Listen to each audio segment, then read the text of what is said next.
क्या वाकई विदेशी ताकतें भारत में पैसा भेजकर राजनीति, चुनाव या सरकार के कामकाज को प्रभावित कर सकती हैं? आलोचकों का कहना है कि इससे सरकार के पास बहुत अधिक ताकत आ जाएगी, बहुत अधिक अधिकार आ जाएंगे।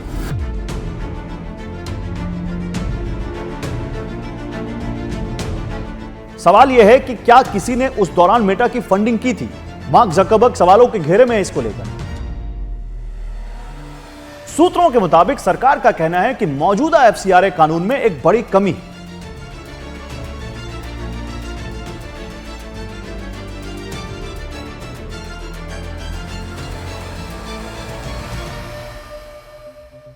क्या विदेशी ताकतें देश में देश विरोधी ताकतों को मजबूत करने के लिए फंडिंग कर रही हैं?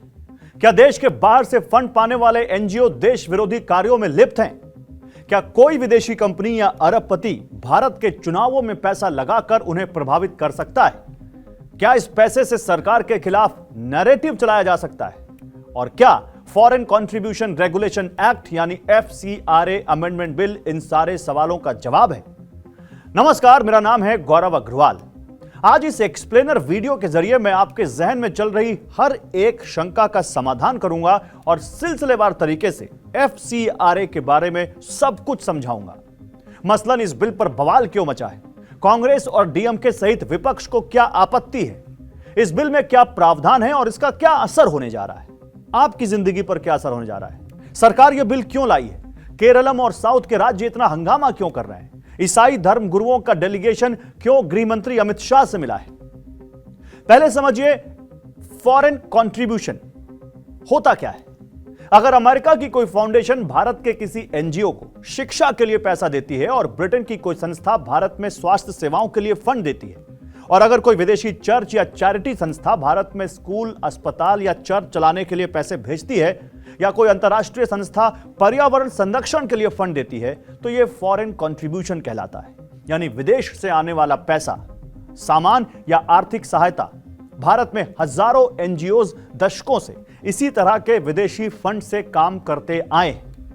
लेकिन यही सरकार की चिंता शुरू होती है। सरकार का तर्क है कि पैसा कभी सिर्फ पैसा नहीं होता, उसके साथ प्रभाव भी आता है। अगर कोई विदेशी संस्था करोड़ों रुपए दे रही है, तो क्या वो ये भी तय करना नहीं चाहेगी कि एनजीओ किन मुद्दों पर अभियान चलाए, किन नीतियों का समर्थन करे, किन का विरोध करे? यही वजह है कि एफसीआरए बनाया गया है। और जब एफसीआरए बनाया गया है तो यह आज नहीं बनाया गया है। एफसीआरए 1976 में बना था, उसकी कहानी मैं आपको बताऊंगा।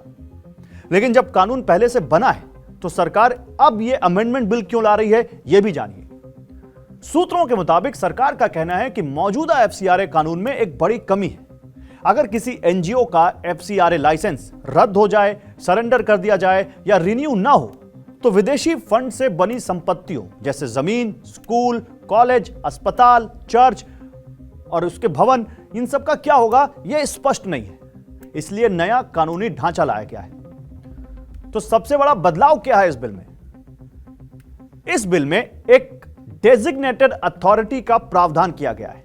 अगर किसी संस्था का रजिस्ट्रेशन खत्म हो गया है तो इन विदेशी चंदा पाने वाली संस्थाओं का मैनेजमेंट डेजिग्नेटेड अथॉरिटी के पास चला जाएगा।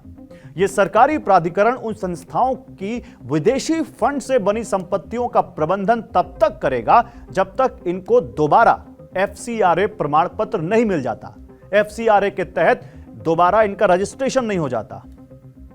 और अगर संस्था बाद में दोबारा एफसीआरए रजिस्ट्रेशन हासिल कर लेती है तो संपत्तियां वापस मिल सकती हैं।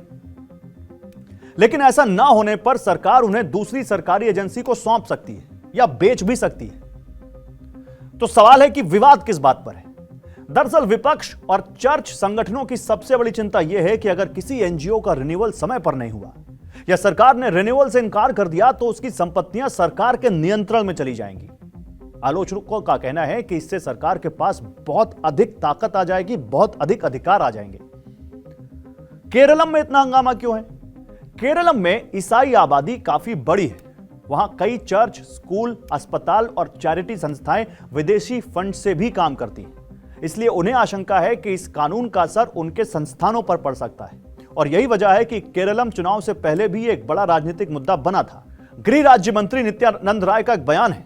उन्होंने कहा कि यह बिल उन लोगों के खिलाफ है जो विदेशी फंड का इस्तेमाल जबरन धर्मांतरण या भारत के हितों के खिलाफ गतिविधियों के लिए करते हैं। सरकार का कहना है कि यह ईमानदारी से काम करने वाले एनजीओ के खिलाफ नहीं है, बल्कि दुरुपयोग रोकने के लिए। तो फिर एक सवाल और आता है, क्या वाकई विदेशी ताकतें भारत में पैसा भेजकर राजनीति, चुनाव या सरकार के कामकाज को प्रभावित कर सकती हैं? जवाब है हां, ऐसा हो सकता है। इसीलिए एफसीआरए बनाया गया। लेकिन इसका मतलब यह नहीं है कि विदेश से पैसा पाने वाला हर एनजीओ देश विरोधी है। यह बिल्कुल क्लियर कर लीजिए। यही सबसे ज्यादा भ्रम पैदा होता है। इसके लिए आपको बिल का बैकग्राउंड देखना होगा। साल 1976 देश में आपातकाल का दौर था।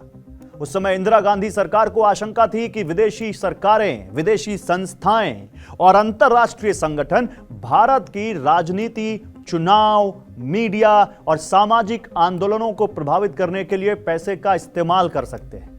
और इसी चिंता के चलते, चिंता वाजिब है, और इसी चिंता के चलते पहली बार फॉरेन कंट्रीब्यूशन रेगुलेशन एक्ट यानी एफसीआरए 1976 बनाया गया। सरकार का उद्देश्य था कि विदेशी पैसा भारत की राजनीति को प्रभावित ना करे, विदेशी फंड से चुनावों पर असर ना डाला जा सके, विदेशी ताकतें राष्ट्रीय सुरक्षा या लोकतांत्रिक संस्थाओं को कमजोर ना कर सके, विदेश से आने वाले पैसे का पारदर्शी हिसाब किताब रखा जा सके। लेकिन अब यहां सवाल आता है कि तत्कालीन इंदिरा गांधी सरकार को ऐसा खतरा क्यों महसूस हुआ? क्योंकि 1970 के दशक में पूरी दुनिया कोल्ड वॉर यानी शीत युद्ध के दौर से गुजर रही थी। एक तरफ अमेरिका था और दूसरी तरफ सोवियत संघ यानी यूएसएसआर। दोनों महाशक्तियां दुनिया के कई देशों में अपने प्रभाव को बढ़ाने के लिए राजनीतिक दलों, संगठनों, मीडिया और सामाजिक संस्थाओं को आर्थिक सहायता देने के आरोपों का सामना कर रही थी। क्योंकि भारत गुटनिरपेक्ष नीति अपनाता था, इसलिए सरकार नहीं चाहती थी कि कोई भी विदेशी ताकत यहां पैसे के जरिए अपना प्रभाव बढ़ाए। और यही एफसीआरए की मूल सोच थी। आप इसको ऐसे समझिए, अभी जंतर मंतर पर नीट पेपर लीक को आंदोलन हुआ, कई सारे छात्र वहां पर इकट्ठा हुए, कुछ लोगों ने वहां सरकार विरोधी नारे लगाए तो कुछ लोगों ने इंडिविजुअल्स को गाली देनी शुरू की, बहुत अभद्र भाषा का इस्तेमाल किया। आरोप यह लगता है कि मेटा ने उस दौरान अपने प्लेटफॉर्म्स पर सरकार विरोधी कंटेंट को ज्यादा बूस्ट किया। मेटा के अधिकारियों से इस बारे में सवाल जवाब भी किया गया, उनके एल्गोरिदम को लेकर जवाब भी पूछा गया। इसके अलावा कुछ और है, जैसे चाइल्ड पोर्नोग्राफी और कुछ दूसरे ऐसे इलीगल चीजें हैं जिनको लेकर मेटा से सवाल जवाब किए गए। सवाल यह है कि क्या किसी ने उस दौरान मेटा की फंडिंग की थी? मार्क जकरबर्ग सवालों के घेरे में है इसको लेकर। तो इसको आप ऐसे समझ सकते हैं। अच्छा, चलिए आगे बढ़ते हैं। अब सवाल यह है कि विपक्ष की दूसरी पार्टियों के साथ कांग्रेस ही इसका विरोध क्यों कर रही है? क्योंकि कांग्रेस तो इस बिल को लेकर आने वाली है। 1976 में इंदिरा गांधी थी जब ये बिल आया। तो कांग्रेस, सीपीएम और डीएमके इस मुद्दे पर खुलकर विरोध कर रहे हैं। उसका कारण है, समझिए। पूर्व सीएम पिनराई विजयन ने प्रधानमंत्री मोदी को पत्र लिखकर चिंता जताई है। राहुल गांधी ने कहा है कि इससे चैरिटी और सामुदायिक कल्याण संस्थाएं केंद्र सरकार पर निर्भर हो जाएंगी। कुछ नेताओं ने इसकी तुलना वक्फ संशोधन कानून से भी की है। लेकिन सवाल है क्यों? क्योंकि उनको लगता है कि इससे सरकार का विदेशी चंदा पाने वाले एनजीओज पर कंट्रोल बढ़ जाएगा। सबसे ज्यादा विरोध केरलम में हुआ, जबकि तमिलनाडु, मिजोरम और कुछ दूसरे राज्यों के विपक्षी दलों व सरकारों और चर्च संगठनों ने भी चिंता जताई है। विरोध के पीछे मुख्य रूप से 3 कारण हैं। दक्षिण भारत में विदेशी फंड पर चलने वाले चर्च और चैरिटी संस्थानों की संख्या अधिक है। केरलम, तमिलनाडु और मिजोरम जैसे राज्यों में चर्च से जुड़े कई संस्थान दशकों से विदेश से मिलने वाले वैध एफसीआरए फंड से चलते हैं। इनमें शामिल हैं स्कूल, कॉलेज, अस्पताल, अनाथालय, वृद्धाश्रम, आदिवासी और ग्रामीण क्षेत्रों की कल्याणकारी संस्थाएं। इन संस्थाओं को डर है कि अगर किसी कारण से उनका एफसीआरए लाइसेंस रद्द हुआ और इस समय पर उनका नवीनीकरण नहीं हुआ, रिन्यू नहीं हुआ, तो उनकी विदेशी फंड से बनी संपत्तियां सरकार के नियंत्रण में जा सकती हैं। दूसरा, चर्च संगठनों को एग्जीक्यूटिव ओवररीच का डर है। बिल में सरकार द्वारा नियुक्त डेजिग्नेटेड अथॉरिटी को संपत्तियों का नियंत्रण देने का प्रावधान है। चर्च संगठनों का कहना है कि इससे केंद्र सरकार के पास बहुत अधिक अधिकार आ जाएंगे और लाइसेंस संबंधी विवाद हुआ तो स्कूल, अस्पताल या दूसरे संस्थानों के संचालन पर असर पड़ सकता है। इसी वजह से Catholic bishops conference of India यानी सीबीसीआई और केरला कैथोलिक बिशप्स काउंसिल सहित कई चर्च प्रतिनिधिमंडलों ने गृह मंत्री अमित शाह से मुलाकात कर अपनी चिंताएं उनके सामने रखी हैं। तीसरा, केरलम की राजनीति इस विवाद का समय भी महत्वपूर्ण था। जब ये बिल आया तब केरलम में विधानसभा चुनाव का माहौल था। केरलम में ईसाई समुदाय लगभग 18 से 19% आबादी का महत्वपूर्ण हिस्सा है और वहां चर्च का सामाजिक व राजनीतिक प्रभाव भी काफी है। इसलिए कांग्रेस, वाम दल और चर्च तीनों ने इस मुद्दे को प्रमुखता से वहां पर उठाया। हालांकि अब तो चुनाव जीत चुकी है वहां पर कांग्रेस पार्टी और अब बात आगे निकल गई है, लेकिन अभी भी एफसीआरए का वो विरोध कर रहे हैं। अच्छा, एक इसके बाद एक बहुत अहम सवाल आता है मन में, क्या विदेशी फंडिंग पाने वाला हर एनजीओ देश के खिलाफ साजिश में शामिल है क्या? जवाब है बिल्कुल नहीं। हर विरोध प्रदर्शन या फिर एनजीओ को विदेशी साजिश कहना सही नहीं होगा। कई एनजीओ शिक्षा, स्वास्थ्य, महिला सशक्तिकरण, पर्यावरण और आपदा राहत जैसे क्षेत्रों में बेहद महत्वपूर्ण काम करते हैं। यानी दो बातें एक साथ सच हो सकती है। कुछ मामलों में विदेशी फंड का दुरुपयोग हो सकता है, लेकिन अधिकांश विदेशी फंड से चलने वाले सामाजिक कार्य वैध और उपयोगी भी हो सकते हैं। और इसीलिए एफसीआरए का मकसद पूरी तरह व्यवस्था को नियंत्रित करना है, ना कि हर एनजीओ को अपराधी मान लेना। अब इसके आगे एक और सवाल, क्या विदेशी फंडिंग का कभी दुरुपयोग हुआ है?